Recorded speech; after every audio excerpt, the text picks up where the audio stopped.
My name is Mieczysław Borysławski, and I've been in a 3D modeling as a digital nomad since 1985, based in San Francisco, California, and moved into Warsaw just a few years ago to look at the market in Europe and the Middle East. I'm much closer to Middle East. We're extremely busy in the Middle East.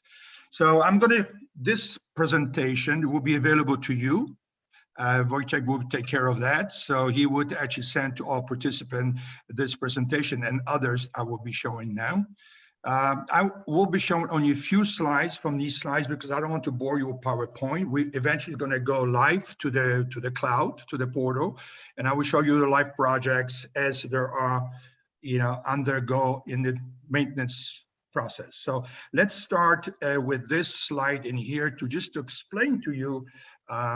We're basically going to be talking about moving from BIM to digital twin. Digital twin is a very recent term, but it is very important because digital twin is really not about BIM. It's about digital replica of physical asset, processes, people, places, all the system and all the IoT devices. So we have BIM plus IoT plus FM plus GIS. We're doing a project in New Zealand, huge project where we employed laser scans, GIS, FM, all the IoTs, all interconnected. So again, this provides both the elements and the dynamics of how an Internet of Things device operates and lives throughout its life cycle. We will be talking about the future of the technology, where we can actually talk about predictive maintenance because we have data coming from these sensors. So let's move on here. Now, we are a platform. So we are a common data environment platform. And people do ask when we use EcoDomus. Well, you can use the design phase because already there's a lot of information about the components by the designers, that the contractor takes over that model, replaces some of the equipment because it's got a better price rate. So that contractor needs to update the data for particular equipment. Now, once the building is constructed, it's built, the information and the model gets passed over to operation and maintenance team, which is a client's team or independent operator, where actually they can use all the data as built in order to operate efficiently the facility. Another important slide I'm going to show you here, and then we're going to skip these slides altogether, and I'm going to go on. Let me look at this slide. Now, we interact with all these existing technologies today, and this is done through API, application language programming interface. And as long as the third party has an API, open API available to us, we also have our own API. We can connect bidirectionally between, let's say, Revit and receive data from Revit. And actually, if there is a field in Revit to receive the data, we create data also inside EcoDomus and then send it to Revit. We do the same thing with space management. We have integrated Archibus, Planon, which is very common here. Also, we integrate already with maintenance management system, IBM Maximo, very popular on campuses, big projects. Same thing applies to GIS. We are connected to Esri on the project in New Zealand, into project management. And in the bottom right, important part of this connection is a building automation system, BAS. Now, we already are connected some project to Honeywell, Siemens, Apogee, Schneider Electric, and all of that is done through a protocol that we call OPC, BACnet, and we have introduced a couple of new protocols already. This is a very good example of Sydney Opera House, which is our huge client. We've been working with them for a few years already. They're using EcoDomus as a central database for all the assets. And we have integrated with these old technologies you see around EcoDomus. So we managed to get the API from these technologies, and then we can read data from this technology, and we can sync the data to those technologies. So whatever happens in those technologies around EcoDomus is also synced with EcoDomus. One more slide, I think is 52. I want to show you here, laser scanning. Okay, we also interface with laser scanning. Let me just play this quickly for you here. And laser scanning on existing facility is quite important. To build a model from laser scan is extremely expensive, a complete model. So what you can do, bring laser scan point clouds into EcoDomus, then use primitive objects that we have inside EcoDomus and duplicate, call these object, for example, this piece of equipment, and then you already create a database of that piece of equipment, which you get from cut sheets from the contractor or the owners of facility. So you actually can create a database in 3D of all the components inside a point cloud, but not necessarily all the pipelines, duct lines, because they really do not have any information. You want to maintain the facility, you want to maintain the equipment, and most likely major equipment. Okay, so this is probably all I want to show you in that particular slideshow. I'm going to get out of this one, and I'm going to quickly show you another PowerPoint here, which is quite important as well.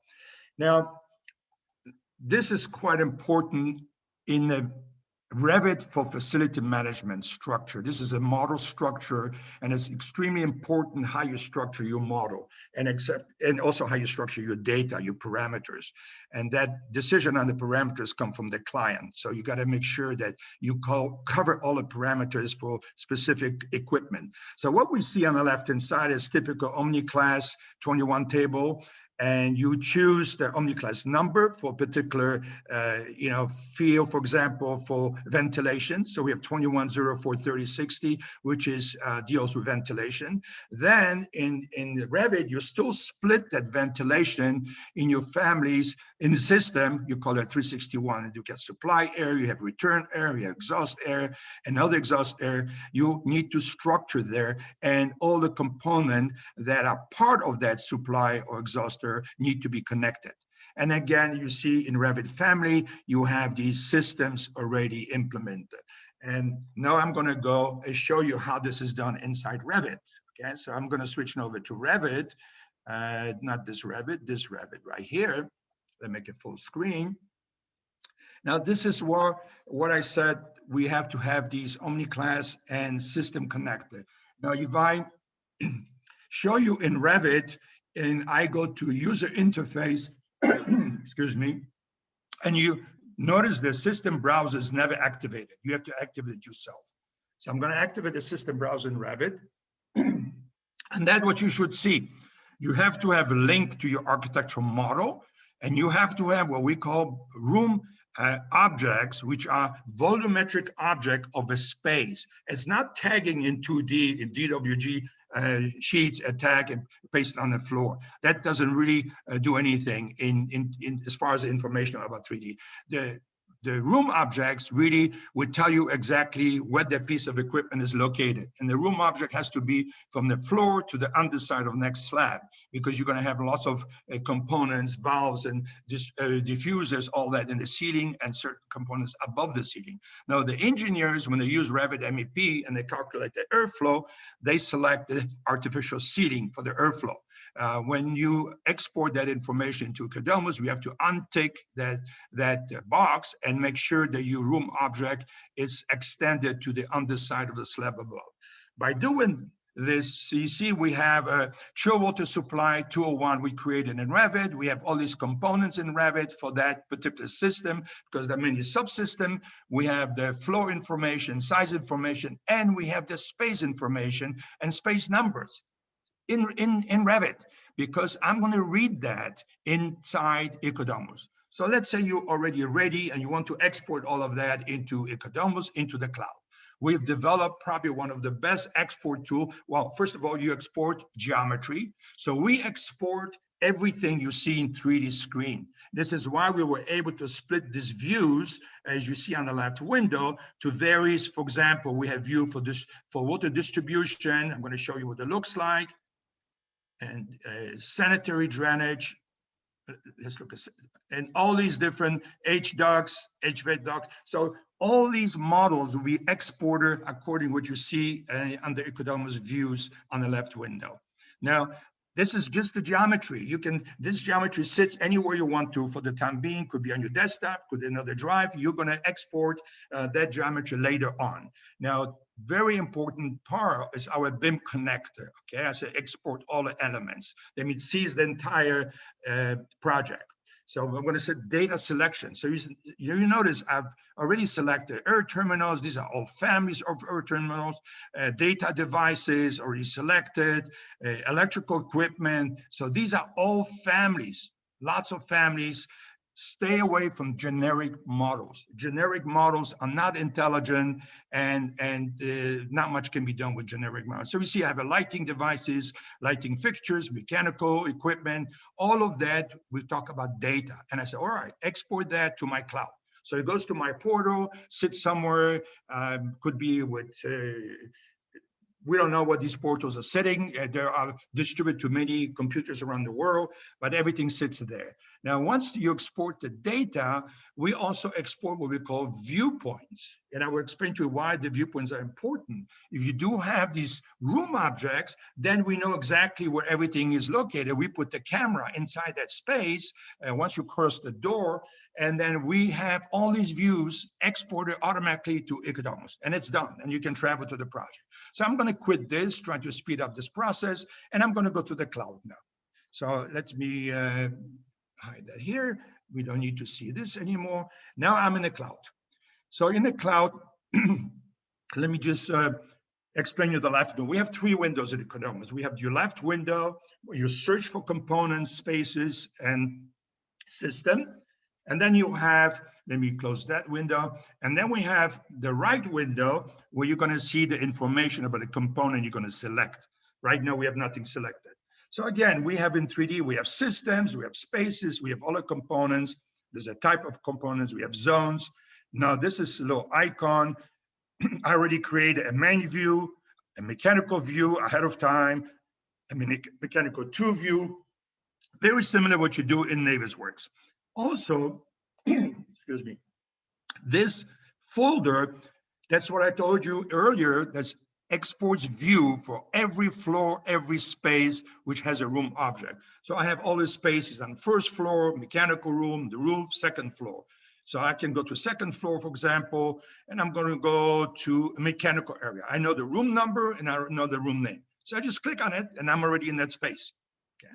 We can also map floor plans to that space. Okay, so I can just little icon there and I have a floor plan. So these are your typical Revit floor plans, sheets, and we can map them here. I can click on that space, and on the right window, you see I selected a space, which is a running track. We're on the ground level. And you can get all the information, all the components that belong to that space, and you can export that as an Excel spreadsheet. Here, for example, at the system. So we see all the system, 201 chill water system, all these systems, and their folder contains subsystems. So all these systems were exported from Revit into EcoDomus. So for example, let's go somewhere else. And I'm going to make it easy. I'm going to go and show you this icon right here. These are the layers, what we call. These are the views which became individual models of the work sets. So I have a work set for shell, superstructures. Let's say I'm going to hide the superstructures. So now all I see right now is just a mechanical system. I have piping, duct, storm drainage, sanitary drain, domestic water activated, and also lighting. And the rest, fire suppression, power distribution, everything in the black area here, it's not selected, but it can be selected individually, okay? So I decided I'm gonna select only that, and I am right now in my space. Now I can also map the floor plan, as I showed you earlier, and I can go to one of the bathroom spaces. I said, okay, let me just tilt a little bit this way. And I'm going to click on that space. So you see in the space, I'm in a room 1W.504 in the bathroom. Now let's click on this wash basin, okay? This is a component. And here we are. On the right window, I have a component name. It's called Sink 1W504 because it's I guess it's a room number. I have an asset identifier, which either comes from Revit or it can be done using our interface in a cloud. It tells me it's got Omni classifications, got a warranty name, warranty for 1 year. Documents is a link to documents. It's part of that system right here. Everything that you see here came from Revit. Okay, so I have nothing attached to it, but let's go to other piece of a component, much more important component. So I'm going to go to another component, for example, air handling unit. So I click on this air handling unit.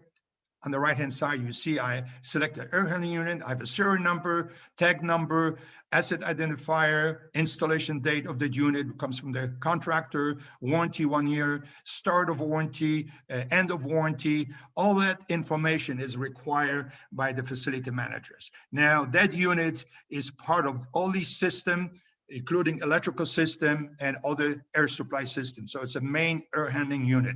This is your electrical connection here, and will tell you which distribution board is connected to the unit, and gives you all the mechanical flow information. And this is all the system which are tied to that unit. And you can click individually on this little icon on the right, and you can have all the components of that system. Okay, so we actually dig straight into individual component. We look at the history of a component. So let's look at the history of the component, if it has any issues. I don't see any issue. I see a document. There's a document attached to this component. Let's see if there's any work orders, attributes component. No, there's no work orders. But let's see if I have any data coming from IoT. I do.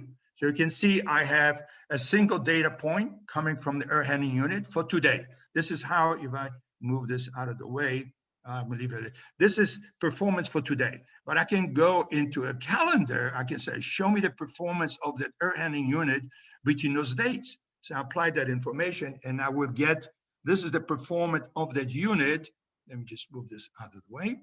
For these dates I selected. Now, by having that information, the next phase that we're going to go into EcoDomus is look at the predictive maintenance. Now, we have all the information come from the sensors that can come every 10 seconds, every hour. It's up to you to set how frequently you want the data to be coming into your cloud.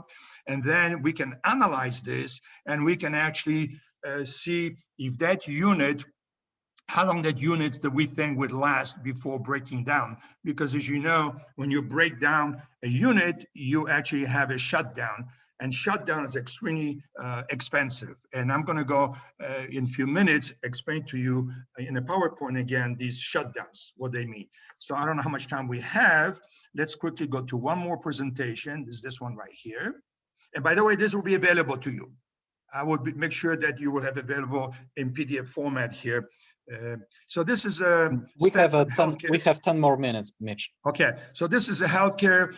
You will have this. That's why I don't want to spend too much time, but I will show you roughly in a couple of slides here. I have to wait till it redraws. It's overloading my machine.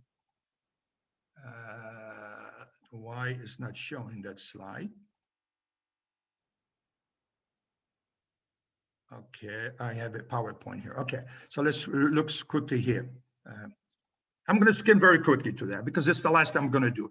The reason I'm going to show you that we have research done on that campus, on that building. We created a BIM model, and here you see we have a major plumbing leak, how much time it takes using traditional baseline process. You have on the left-hand side 2.5 hours. On the right-hand side, using BIM model process, it takes only 3/4 of an hour.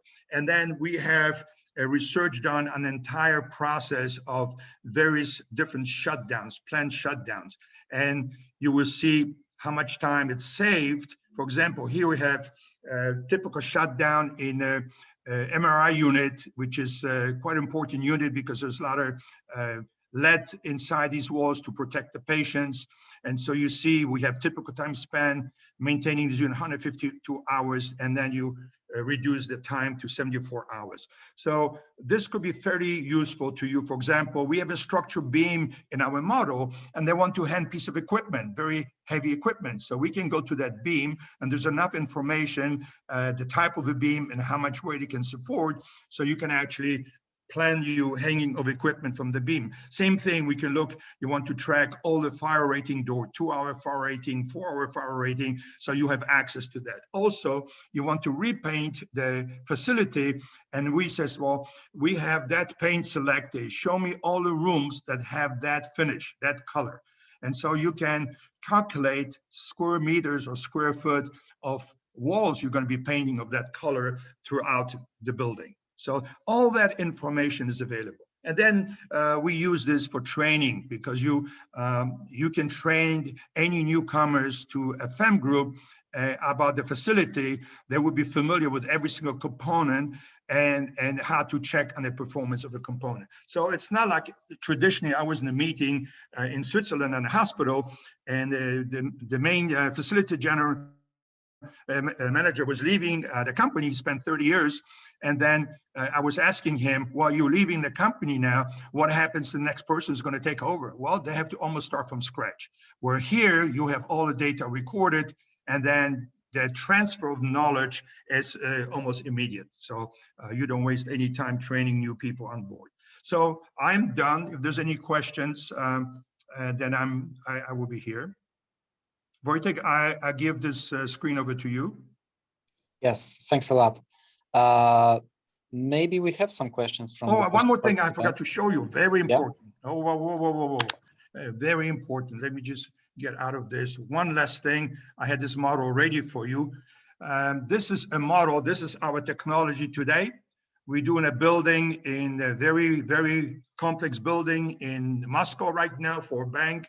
And we actually have these tags, the blue tags, which are real-time tags. Data comes from the sensors. We animate equipment. When it's flashing red, that means there's something wrong with it. When it's red, it's broken down. When it's flashing green. So we actually can create different modes for different equipment and animate those modes. So this is our new viewer. And these blue tags, you can put them on top of equipment, you can put on the board, you can put them on the wall, you can put on the floor, as long you know that that tag relates to a specific equipment. So this is my last presentation here. Yes, this looks really amazing. So tell us, Mitch, what do you think are the most promising technologies considering its connection with BIM and digital twin? Well, I actually don't even refer things to BIM any longer. I mean, I started BIM in 2002 for George Lucas on a huge project. And remember, BIM was pretty much used during the construction for clash detection. I brought Navisworks from England into the United States. So I was the first person using Navisworks. And just the clash detection saved the contractor. As a matter of fact, I almost saved the contract from going bankrupt. Saved millions of dollars to Lucasfilm just using this technology. And originally they started doing everything 2D. It was transformed. Now, the transfer from BIM to digital twin, that's a different ballgame. Digital twin is nothing new. Aerospace industry, car manufacturer like Tesla, they've been simulating a performance of a car, of an engine for quite a few years. So it's nothing new, but it's fairly new in the building industry. So I'm more interested on efficient operation of a building, efficient operation of equipment, and be able to predict the future of that piece of equipment, so the owners don't have to go through a complete shutdowns, which you're going to see from the slides you're going to give them on Stanford University. Shutdowns are extremely expensive because you're shutting down the whole system. You're affecting quite a few rooms. And so we want to avoid the shutdowns. So there's a big difference between BIM and digital twin. Well, digital twin has a lot more information. And that's the direction we're heading right now. Do we have some more questions from our viewers? There's a question, could we ask the questions in person? Well, right now it's not possible, so if anyone have any questions, please write it on the chat. Proszę pisać pytania na czacie, jeśli są takie w tym momencie.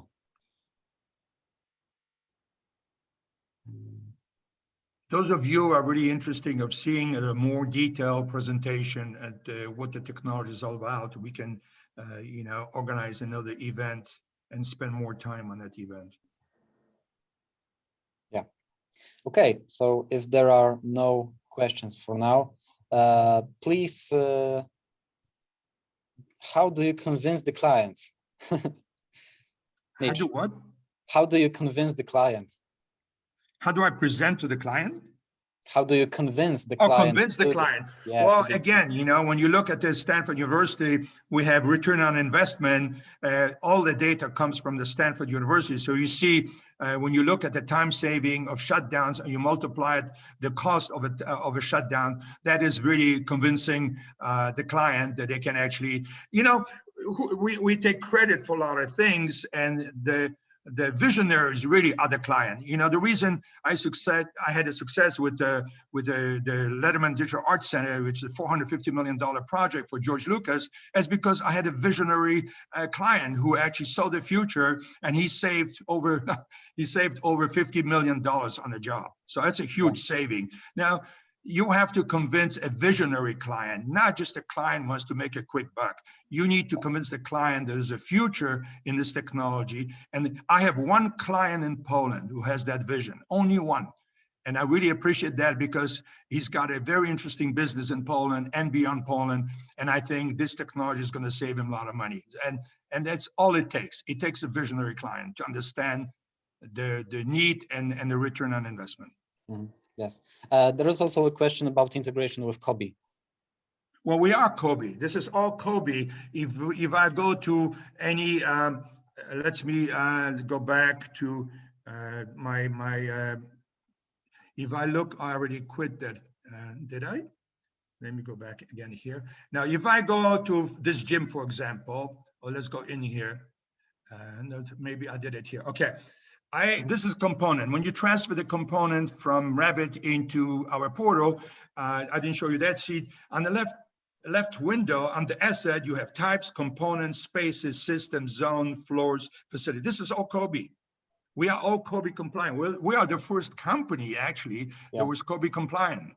And so you check on type of, so this is under types. So now I'm looking for the types. It's going to download from the cloud, the types. So let's see, and then we can classify these types under electrical, mechanical, piping. And there are my type. I have 284 types. Let me tell you the difference between type and component. We might have one pump from a manufacturer, but we have ordered 10 pumps. So we have one type of a pump, and we have 10 components of that pump. That's the difference between type and components. Then we have spaces, again, coming from Revit. Then we have systems. If I click on the system now, it's looking for all the system that came out of Revit. This is all part of COBE. So it's looking for the system. They all see each other if they are well connected. So we are all part of the COBE. See, we have the domestic cold water, hot water, there's a subsystem. All that is part of COBE. Then we have zones, we have spaces. So we've been COBE from day one, 11 years ago. Yeah, that's great. Okay, thanks. I think that we're out of time now. Thanks a lot, Mitch. Dziękuję bardzo, że z nami byłeś.